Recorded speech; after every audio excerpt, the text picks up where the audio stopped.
하나님 여호와께서 너희 가운데 네 형제 중에서 너를 위하여 나와 같은 선지자 하나를 일으키시리니 너희는 그의 말을 들을지니라. 이것이 곧 네가 총회의 날에 호렙산에서 네 하나님 여호와께 구한 것이라. 곧 네가 말하기를 내가 다시는 네 하나님 여호와의 음성을 듣지 않게 하시고 다시는 이 큰 불을 보지 않게 하소서. 두렵건대 내가 죽을까 하나이다 하매 여호와께서 내게 이르시되 그들의 말이 옳도다. 18절 함께 읽을까요? 내가 그들의 형제 중에서 너와 같은 선지자 하나를 그들을 위하여 일으키고 내 말을 그 입에 두리니 내가 그에게 명령하는 것을 그가 무리에게 다 말하리라. 아멘. 성경은 하나님의 말씀입니다. 성경 전체는 예수님이 주인공이시죠. 예수 그리스도를 믿으면 구원받고 영생을 얻는다라고 하는 것이 성경의 주제인데, 구약 성경은 예수님이 오신다라고 하는데 초점이 있습니다. 신약 성경은 예수님이 오셨다 그랬죠. 지금 우리가 살고 있는 이 교회 역사 시대에는 예수님이 다시 오신다 그렇게 증거하고 있습니다. 다시 말하면 구약 성경은 오실 예수님에 대해서 증거를 했는데, 사복음서는 그 예수님이 구원의 주님으로 오셨다. 사도행전 역사서죠. 그 예수님이 부활의 주님이시다. 로마서를 위시한 서신서에서는 예수님이 하나님의 보좌 우편에 계시다. 마지막 성경인 계시서인 요한계시록은 그 예수님이 다시 오신다라고 증거를 하고 있습니다. 그렇다면 창세기부터 요한계시록까지 모든 성경이 예수님에 대해서 증언을 하고 있는데, 이 예수님에 대한 증언을 하고 있는 말씀 중에 이제 우리가 그 예수님의 재림만 기다리고 있죠. 따라서 우리는 지금 재림하실 예수님을 기다리고 있는데, 그렇다면 우리가 종말의 시대를 살아가고 있는 것이 틀림이 없다 그렇게 생각이 됩니다. 어떤 분은 율법이라고 하는 것은 구약시대의 산물이니까 지킬 필요가 없지 않느냐 이렇게 말하는 분들이 있습니다. 특별히 십계명은 율법이니까 지킬 필요가 없지 않느냐, 11조는 율법이니까 드릴 필요가 없지 않느냐, 심지어는 간음하지 말라라고 하는 7계명은 그 시대에 해당되는 말씀으로 주셨기 때문에 오늘 우리에게는 부합되지 않는다 이렇게 말하는 분도 있습니다. 여러분, 시내산 율법은 십계명과 또 시민법과 제사법으로 우리가 나누어서 생각할 수 있습니다. 십계명은 하나님 나라를 위한 헌법에 해당되는 부분이다 이렇게 말할 수 있다면, 그 다음에 주신 이 시민법은 하나님의 사람들이 십계명을 근거로 해서 구체적으로 지켜야 되는 그런 상황을 지켰을 경우에 안 지켰을 경우에 어떤 경우로 처벌을 하는가를 명을 해 놓았습니다. 제사법이라고 하는 것은요, 이스라엘 백성들이 십계명을 지키지 않고 또 시민법을 지키지 않았을 경우에 하나님 앞에 선택받은 백성들이 범죄하고 살았을 경우에 하나님의 자녀로서의 관계를 유지하려고 하면 어떤 절차가 필요하지 않습니까? 따라서 하나님 앞에 제사라고 하는 이 속죄의 제사를 통해서 하나님의 자녀의 신분을 유지할 수 있도록 하는 것을 명시해 놓은 법이 제사법입니다. 말하자면 범죄했을 경우에 이 제사법을 통해서 하나님과의 관계를 유지해 갈 수 있다 그 말이죠. 여러분과 저의 관심을 끄는 것은 십계명과 시민법인데, 여러분, 십계명을 압축을 하면 하나님 사랑과 이웃 사랑입니다. 1계명부터 4계명까지는 하나님에 대한 계명이죠. 한마디로 말하면 하나님을 사랑하라는 거예요. 내 부모를 공경하라부터 내 이웃의 것을 탐하지 말라는 5계명부터 10계명까지는 사람에 관한 계명인데, 한마디로 말하면 사람을 사랑해야 된다라고 하는 것이죠. 여러분, 하나님을 사랑해라 신앙입니다. 이웃을 사랑해라 윤리입니다. 그러면 십계명은 여러분 신앙과 윤리를 동시에 명령하고 있습니다. 따라서 우리가 예수 믿고 구원받고 천국 가면 그만이지, 내 신앙 지키면 그만이지 아닙니다. 여러분, 하나님의 자녀로 구원받았다는 것을 깨닫는 그 순간 우리에게 부호가 된 생활의 강령은 철저하게 우리에게 요구가 되고 있다. 신앙과 윤리를 분리시킬 수 없다. 여러분, 신앙은 윤리라고 하는 옷을 입고 나타납니다. 윤리라고 하는 것은 신앙에 이끌립니다. 따라서 하나님 사랑과 이웃 사랑을 십계명을 통해서, 성경을 통해서 동시에 명령하고 있기 때문에 우리는 여러분, 신앙생활을 철저한 생활의 일치를 통해서 드러내야 된다. 빛과 소금의 생활을 통해서 드러내야 된다, 그 말입니다. 그런데 어떻습니까? 예수 믿고 구원받았다고 하는 성도들이 꽤 있잖아요. 그런데 이 성도들이 과연 여러분 이 하나님의 말씀에 입각한 생활을 하고 있습니까? 그렇지 못하기 때문에 지금 이 시대를 우리가 혼란한 시대다, 그렇게 말하고 있어요. 윤리적으로 대단히 타락한 시기를 통과하고 있는데, 이런 시대에 우리가 율법과 복음에 대해서 분명한 이해를 갖고 신앙생활하는 것이 필요하다. 율법이 무엇입니까? 신명기 31장 26절에 이 율법책을 가져다가 너희 하나님 여호와의 언약궤 곁에 두어 너희에게 증거가 되게 하라 그랬습니다. 구약성경의 맨 앞에 5권, 창세기, 출애굽기, 레위기, 민수기, 신명기를 우리가 보통 모세오경이다 이렇게 말하죠. 여러분, 히브리 성경을 헬라어로 번역할 당시에 이 헬라식 표현이 모세오경이라고 하는 표현을 썼습니다. 그런데 이 모세가 직접 기록했기 때문에 모세오경이라고 하는데, 모세가 자신이 기록한 창세기부터 신명기까지 5권의 책을 이야기할 때는 오늘 뭐라 그랬습니까? 이 율법책을 가져다가 그랬습니다. 율법책이라고 표현했죠. 남쪽 유다의 16번째 왕인 요시야 왕이 개혁을 했던 유명한 왕입니다. 그가 여러분 성전을 대대적으로 수리할 때 제사장 hil기야가 율법책을 발견했다 그랬는데, 그 율법책을 발견했다고 했을 때 그 율법책은 창세기부터 신명기까지 모세오경을 두고 말하는 것이었습니다. 바벨론 70년 포로 생활을 마치고 1차, 2차, 3차 귀환을 하게 되는데, 2차 귀환을 할 때 멋지게 사용받았던 지도자가 에스라이지 않습니까? 여러분, 에스라 7장 6절에 보면 모세의 율법에 익숙한 학사다. 에스라를 소개할 때 모세의 율법에 익숙한 학사라고 표현했는데, 여기 모세의 율법은 역시 모세오경, 창세기, 출애굽기, 레위기, 민수기, 신명기를 이야기하는 것입니다. 여러분, 1차 귀환했던 스룹바벨은 성전을 재건했죠. 3차로 귀환했던 느헤미야는 성벽을 쌓았죠. 그런데 이 성전 건축과 성벽 재건은 외적인 재건이라고 하면, 바벨론 포로 생활을 감당했던 이스라엘 백성의 영적인 재건, 내적인 재건을 감당했던 지도자가 에스라인데, 에스라는 느헤미야 8장 1절에 보면 여호와께서 이스라엘에게 명하신 모세의 율법책을 가져오라, 모세의 율법책이라고 표현을 합니다. 여기 모세의 율법책은 지금까지 설명을 드렸던 모세오경을 이야기합니다. 유대인들은요, 옛날에도 모세오경을 율법책이라고 했고, 지금도 유대인들은 모세오경을 율법책이라고 말하고 있습니다. 그러면 예수님은 어떤 것을 율법책이라고 하셨을까요? 예수님도 자연스럽게 창세기부터 신명기까지 5권의 책을 율법이라고 표현을 했습니다. 마태복음 12장 5절에 보면 예수님께서 바리새인들에게 또 안식일에 제사장들이 성전 안에서 안식을 범하여도 죄가 없음을 너희가 율법에서 읽지 못하였느냐. 여기 율법은 모세오경을 이야기하는데, 이스라엘 백성들에게 안식일법이 있다는 거예요. 그러면 사계명이 안식일을 거룩하게 지키라는 게 사계명 아닙니까? 이 안식일을, 이 계명을 중심으로 해서 안식일법을 만들었는데, 안식일법에 보면 제사장이라 할지라도 일을 해서는 안 되는 규정을 만들어 놓은 겁니다.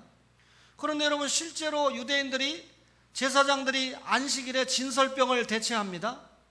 제사장들이 안식일에 수양 둘을 잡아가지고 제물로 드립니다. 제사장들이 안식일날 일했습니까? 안 했습니까? 안식일날 제사장의 직무를 성실하게 수행을 했습니다.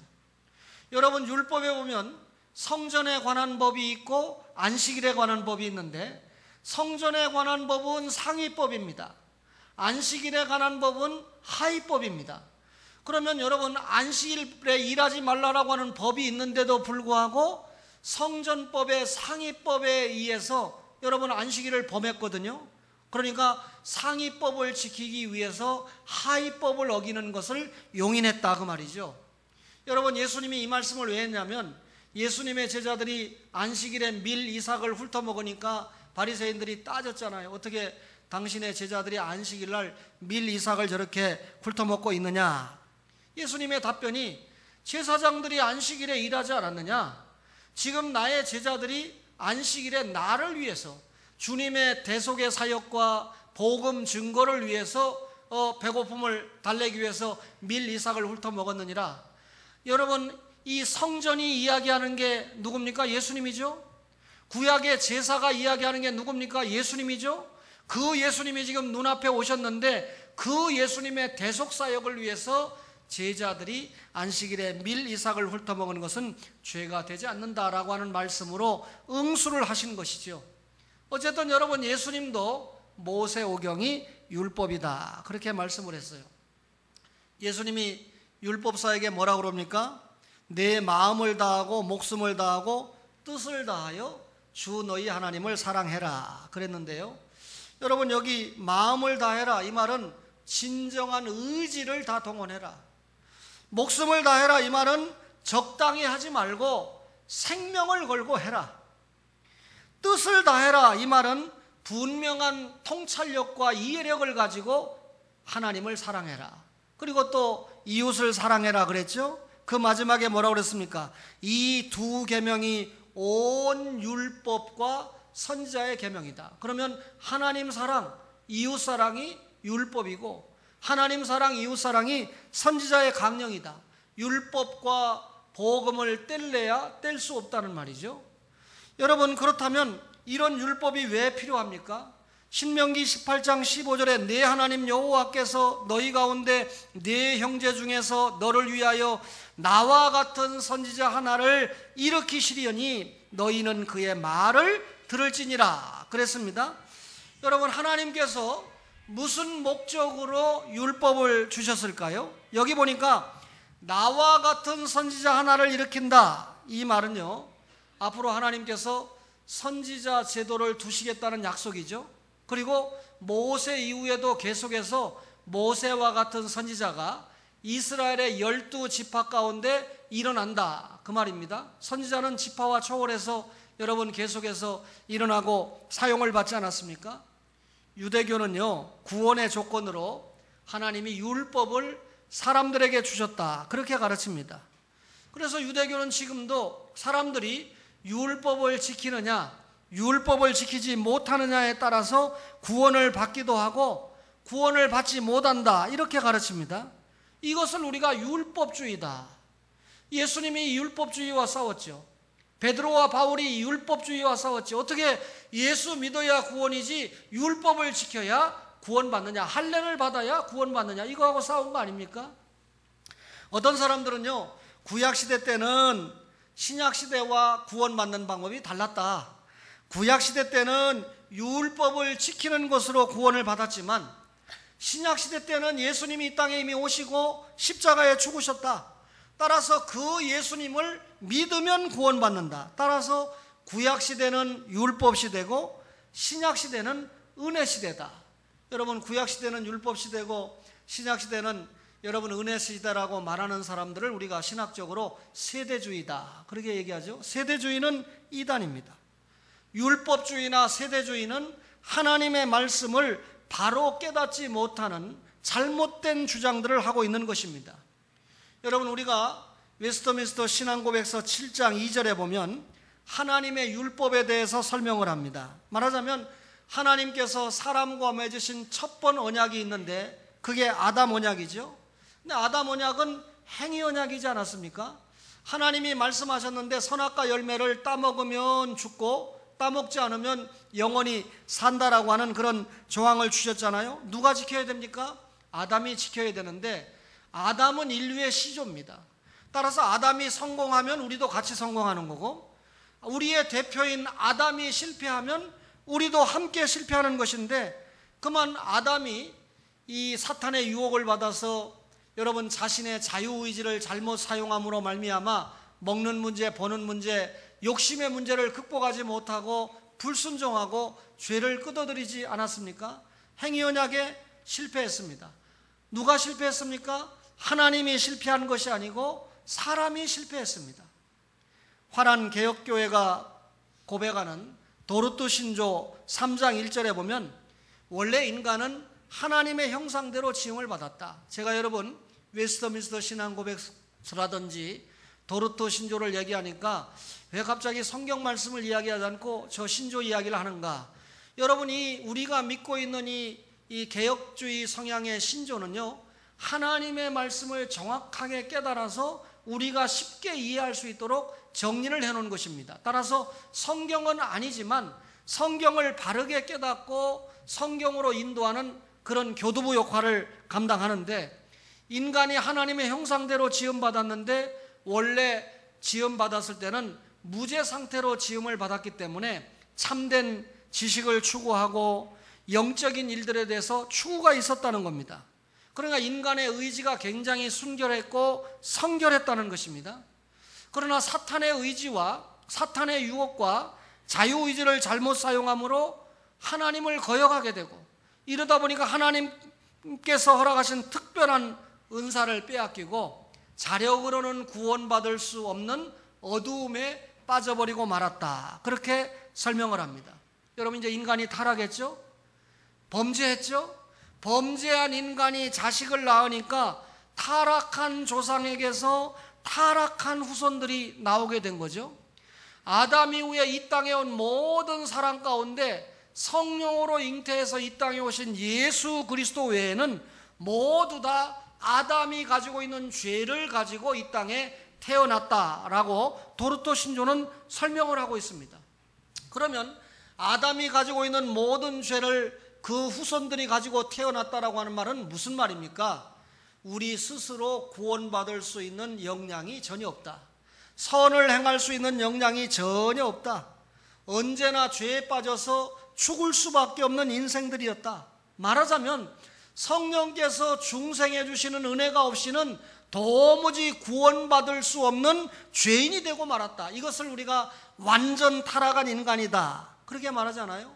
성령님께서 초자연적인 역사로 은혜를 주셔야 예수를 믿을 수 있고, 성령께서 함께 해 주셔야 예수님 앞에 가까이 나올 수 있고, 성령께서 함께 해 주셔야 하나님의 말씀을 깨달을 수 있다, 그 말입니다. 이 말은 무슨 말입니까? 한마디로 말하면 도르트 신조 웨스트민스터 신앙 고백의 결론은 인간은 범죄 타락함으로 말미암아 행위 언약에서 실패했다.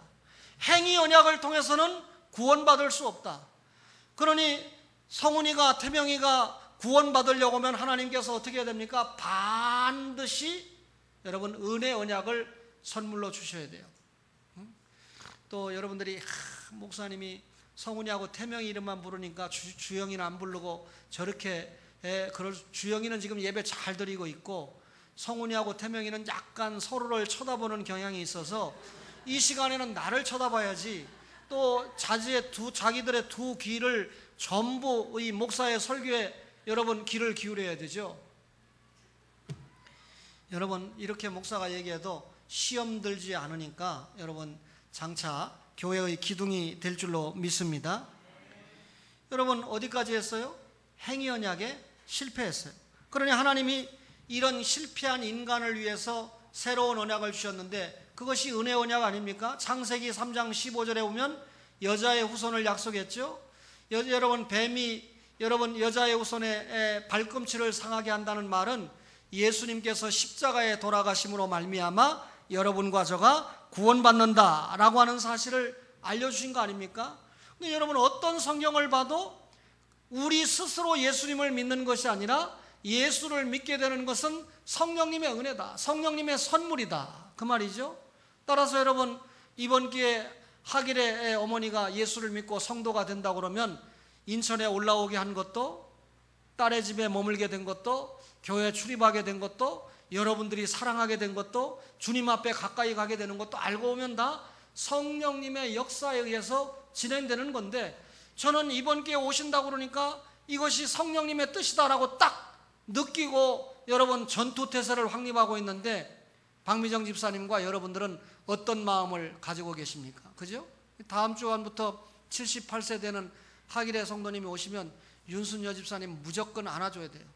다른 분들은 아는 체도 하지 말고 오직 동생 왔어 하고 이 하길의 어머니가 예수 그리스도를 믿을 수 있는 어머니가 될 수 있도록, 그죠? 예. 이제는 울 필요 없어요. 최전사님은 내려가 버렸으니까. 이제는 하길의님을 위해서 울어야 돼요. 그분의 구원을 위해서 울어야 돼요. 그분의 성장을 위해서 울어야 돼요. 할렐루야. 여러분, 모세오경을 율법책이라고 그랬는데, 여러분 그러면 이 율법책이 담고 있는 진정한 의미가 뭐냐? 율법책은 행위 언약이냐? 저는 율법책도 다분히 은혜 언약을 가르치고 있는 말씀이라고 확신합니다. 창세기 여자의 후손, 출애굽기 유월절 어린 양, 레위기 속죄 제물, 민수기 반석, 신명기 그 선지자, 다 누구를 얘기하는 겁니까? 예수 그리스도를 얘기하는 겁니다. 따라서 너희가 율법을 지키면 구원받는다는 것을 가르치는 책이 모세오경이 아니고, 예수 그리스도를 믿으면 구원받는다는 것을 가르치는 책이 모세오경인 줄로 믿습니다. 따라서 모세오경은 은혜 언약 가운데 옛 언약, 신약 성경은 여러분 은혜 언약 가운데 새 언약이죠. 그러니까 구약은 은혜 언약 가운데 옛 언약, 신약은 은혜 언약 가운데 새 언약. 결국은 구약도 신약도 전부 예수 그리스도를 믿음으로 말미암아 구원받는 새로운 언약이다, 그 말이죠. 그러면 하나님께서 언약만 주시면 되지, 예수만 주시면 되지, 왜 우리에게 율법을 주셨나요? 출애굽기 20장부터 신명기 27장까지 보통 율법을 주신 목적은 두 가지인데, 하나는 구원받은 백성에게 하나님을 섬기는 법을 알려주신 겁니다. 출애굽기 20장 1, 2절에 하나님이 이 모든 말씀으로 말씀하여 이르시되 나는 너를 애굽 땅 종되었던 집에서 인도하여 낸 너희 하나님 여호와니라. 종되었던 집에서 인도해 냈습니까? 낼 것입니까? 냈습니다. 그러면 이미 구원받았습니까? 구원받지 않았습니까? 이미 구원받았습니다. 십계명을 받을 때는 이미 어디에 와 있습니까? 신의 광야에 와 있습니다. 교회 생활 시작했습니다. 은혜 생활 시작했습니다. 신앙생활 시작했습니다. 구원받은 이스라엘 백성들에게 율법을 주신 겁니다. 그러면 여러분, 율법을 지키면 구원입니까? 구원받은 신자에게 지키라고 준 것이 율법입니까? 후자지요. 율법을 지켜서 구원받는 것이 아니고 예수 믿는 믿음으로 구원받은 신자에게 주님께서 율법을 주신 거예요. 애굽에서 구원시키고 난 다음에 만나와 메추라기를 주셨죠. 구름기둥, 불기둥, 홍해를 육지같이 건너게 했죠. 이제는 이스라엘 백성들이 종이 아닙니다. 완전히 해방받고 구원받은 자유인이 됐습니다. 여러분, 구원받았습니다. 해방받았습니다. 영적으로 행복합니다. 그런데 질문이 있습니다. 우리가 구원받았다면 어떻게 해야 되나? 어떻게 우리를 구원시켜 주신 하나님을 섬겨야 되나? 구원받은 신자들끼리 어떻게 해서 좋은 사회를 이룰 수 있을까?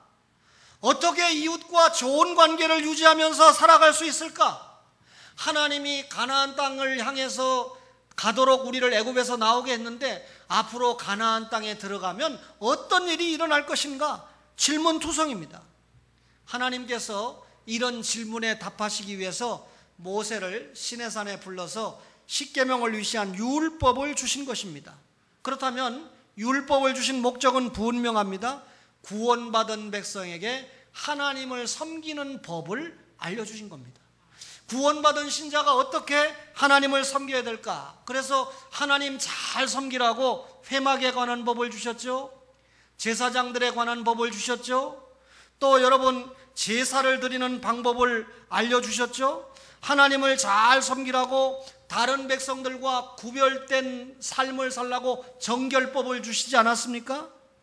여러분 또 백성들을 어떻게 조직에서 조직사회를 이루어가야 된다는 것을 알려주시지 않았습니까? 이런 모든 것은 이스라엘 공동체가 하나님을 어떻게 잘 섬기게 할 수 있을까를 알려주는 것이 율법이다. 따라서 여러분 이 율법은 구원받은 신자에게 성화를 위해서, 구원받은 신자에게 거룩한 생활을 위해서 주신 것입니다. 다시 말합니다.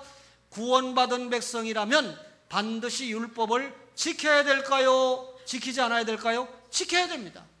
여러분과 저의 생활 가운데 부모를 공경하고 살인하지 않고 간음하지 않고 거짓말하지 않고 하나님의 말씀이 명하신 모든 법을 지킴으로 하나님의 영광을 드러내는, 다시 말하면 율법을 잘 지키면서 구원받은 신자가 하나님을 잘 섬기는 겁니다. 사랑하는 초원의 가족들의 생활에 획기적인 변화가 있기를 바랍니다. 두 번째 율법의 목적은요, 예수 그리스도를 전하는 거예요. 여러분 모세를 포함한 모든 선지자들이 율법을 백성에게 가르치면서 여러분 한 선지자를 전해야 되는데, 여러분 선지자를 누구라고 그랬습니까? 모세와 같은 선지자다, 나와 같은 선지자다 그랬잖아요. 여러분 이 모세와 같은 선지자는 앞으로 오실 예수님을 말하는데, 여러분 예수님이 그리스도잖아요. 구약의 메시아죠. 그리스도잖아요. 왕, 제사장, 선지자로 기름 부음 받았다 그 말 아닙니까? 자, 우선 모세가 신명기 34장 10절에 보면 모세를 선지자라고 그랬어요. 또 모세가 출애굽기 34장에 보면 시내산 언약을 맺을 때 직접 짐승을 잡아서 그 피를 양푼에 담아서 제단에 뿌렸습니다. 그리고 백성들에게 뿌렸습니다. 모세가 제사장 역할을 했어요. 또 여러분 신명기 33장 25절에 보면 여수룬이 왕이다 그랬는데, 여수룬은 이스라엘을 말하는데 이스라엘의 왕은 하나님이죠. 그런데 모세 시대에는 하나님이 누구를 그 왕을 대행하도록 세웠습니까? 모세를 세웠습니다. 따라서 모세는 왕이었고 제사장이었고 선지자였습니다. 자, 예수님이 이 땅에 오셨는데 요한복음 4장 19절에 보면 사마리아 여자가 예수님을 그 선지자라고 그랬습니다. 또 백부장이 예수님을 진정한 왕이었다, 하나님의 아들이었고 왕이었다라고 고백을 합니다. 히브리서에 보면 예수님이 대제사장이라고 이야기하죠. 따라서 여러분 모세가 나와 같은 선지자 하나가 일어난다라고 할 때 그분은 누구를 이야기하는 겁니까? 예수님을 이야기하는 것입니다. 따라서 여러분 우리가 율법을 배우면서 내가 정말 율법을 잘 지키고 있구나, 내가 정말 부모님에게 공경을 잘하고 있구나, 내가 이웃사랑 율법을 내가 잘 지키고 있구나, 그게 아니고요. 여러분 이 율법을 잘 지키는 자신을 바라보는 것이 아니고, 우리가 여러분 이 율법을 대할 때마다 나는 참 부족하다, 율법 완전히 못 지키잖아요. 내가 이방 사람이다, 내가 애굽 사람과 같이 정말 하나님을 섭섭하게 하는 그런 생활을 하고 있다, 이렇게 깨닫게 되는 겁니다. 그러니까 율법 앞에서 우리가 율법을 철저하게 지키지 못하는 우리를 보면서 예수님이 아니라면 내가 완전하게 구원받을 수 없다, 율법을 100% 지키면 구원받거든요. 근데 율법을 지키지 못하니까 예수님이 안 계시면 내가 구원받을 수 없다 하는 걸 철저하게 깨닫게 되는 겁니다. 그렇다면 우리가 율법을 배우고 율법을 깨달으면서 무엇을 깨닫게 되는가요? 구원받은 신자가 구체적인 성화의 삶을 살아야 됨에도 불구하고 너무너무나 하나님의 말씀에 불순종하고 너무너무나 하나님을 섭섭하게 하는 불완전한 삶을 살고 있다는 것을 발견하는 것입니다. 그래서 늘 기도할 때 알면서 모르면서 지은 죄를 용서해달라고 기도할 수밖에 없는 것이 우리의 모습이지 않습니까? 우리는 할 수 없다는 겁니다. 우리는 율법을 지킬 수 없다는 것입니다. 따라서 모세와 같은 선지자인 누구를 바라봐야 됩니까? 예수 그리스도를 바라봐야 된다는 거죠. 따라서 여러분 율법은 예수님께 인도하는 역할을 합니다. 율법을 통해서 우리의 죄를 깨닫습니다. 율법을 통해서 율법을 지키지 못하는 내가 절망하게 됩니다. 그러면 여러분 절망만 하고 있을 겁니까? 아닙니다. 그 율법을 통해서 우리가 예수 그리스도에게 피난하면 살 길이 있다, 예수 그리스도를 통해서 구원받는다 라고 하는 사실을 깨닫게 되니까 율법을 바라보면 바라볼수록 주님을 만나게 됩니다. 이미 우리는 구원받았죠? 구원받았는데도 율법 못 지키죠? 그러니까 여러분 원초적인 이 구원론적인 회개는 했지만 성화론적인 회개를 위해서 늘 주님 앞에 율법 속에서 절망하고 주님 앞에 가까이 가는 거예요. 주 예수보다 더 귀한 분이 없지 않습니까? 주님 찾아가는 겁니다. 여러분, 이 예수님께서 말씀을 전할 때 율법주의자들이 있었어요. 율법을 지켜야 구원받는다. 예수님이 오셨는데도. 또 예수님의 제자인 베드로나 바울과 같은 사도들이 복음을 전할 때도 율법을 지켜야 구원받는다는 율법주의자들이 있었습니다. 초대교회는 이 율법주의 이단 때문에 굉장히 어려움을 겪지 않았습니까? 그러나 여러분, 율법은 절대로 죄 문제를 해결해 주지 못합니다. 오히려 죄를 깨닫게 하고 절망하게 해줍니다. 이런 의미에서 율법은 예수 그리스도에게 인도하는 길잡이가 되게 한다. 아브라함이 하나님의 말씀을 믿음에 구원받지 않았습니까? 여러분, 아브라함 시대에 율법이 있었습니까? 없었습니다. 율법은 이스라엘 백성이 애굽에서 나온 이후에 하나님께서 주시지 않았어요? 따라서 어떤 경우든지 유대인들이 아브라함이나 그의 후손들이 율법을 지켜서 구원받았다는 건 전혀 하나님의 말씀을 제대로 깨닫지 못하고 하는 소리입니다. 따라서 여러분과 저는 여러분 율법을 지켜서 구원받는 것이 아니라 율법을 통해서 예수 그리스도에게 나아가게 되고 율법을 통해서 우리가 죄인인 것을 깨닫게 되기 때문에 오직 예수 그리스도로 구원받는다는 것을 깨닫게 되고 예수 그리스도로 구원받으면 성령님의 은혜 가운데 우리가 율법을 지켜낼 수 있다. 완전하지 않지만 여러분과 저가 예수님이 율법을 완성하러 오시지 않았습니까? 하나님의 기록된 말씀을 우리가 여러분 생활 가운데 실천하는 모습을 보이려고 할 때 여러분과 저가 율법과 복음에 대한 이해를 바로 하는 것입니다. 저는 어젯밤에 기도하면서 스스로 내가 여러분 11조를 도적질하는 도적놈이 아닌가 하고 많이 생각하고 기도했어요. 여러분들이 피땀 흘려서 여러분 이 노동을 하고 직업생활을 해서 하나님 앞에 11조를 드리는데 교회의 수입원의 절대 다수가 11조 아닙니까? 근데 여러분들이 11조 드렸으면 여러분은 절대로 11조를 떼먹은 도적이 아닙니다. 그런데 오늘날 한국교회와 목사들이 이 11조를 바로 사용하지 않습니다. 그러니 도덕이에요. 그러니 도적입니다. 여러분 11조 가지고 예배당 화려하게 건축하라고 11조 드리라고 했습니까? 여러분 11조 가지고 여러분 교회가 교제하고 친교하고 잘 먹고 잘 나누라고 11조 드리라고 했습니까? 한 영혼을 구원하고 한 영혼을 여러분 사명인으로 만드는 성장을 시키는데 여러분 이 11조가 대부분 사용되는 것이 주님의 뜻 아니겠습니까? 아멘한 박병진 지사님은 제일 믿음이 좋아요. 하여튼간에 누구 집에 사이야라는 기가 막히게 잘 봤어.